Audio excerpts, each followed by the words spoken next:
Gua ni tengah sok ke belasa. Eliat bay, mungkin thong berdile. Aku pergi gua di nanti ke Melayu no.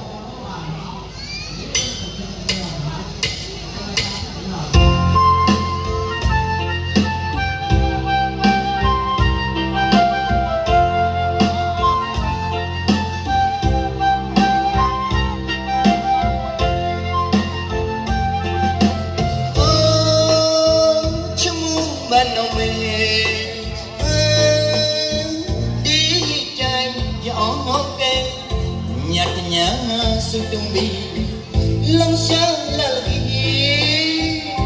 dina jono ne pabao le mi thi nang pawi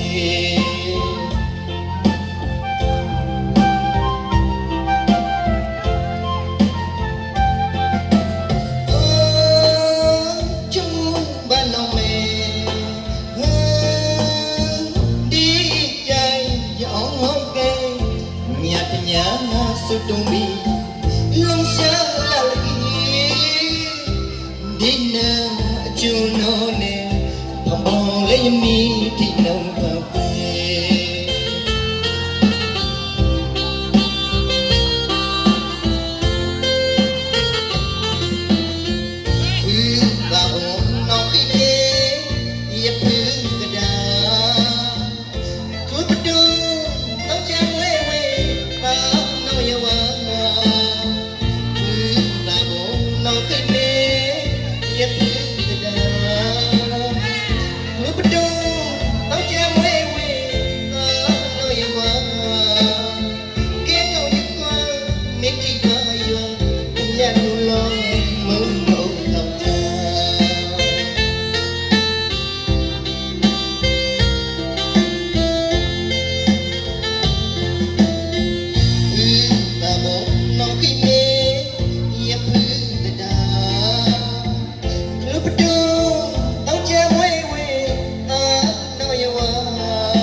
le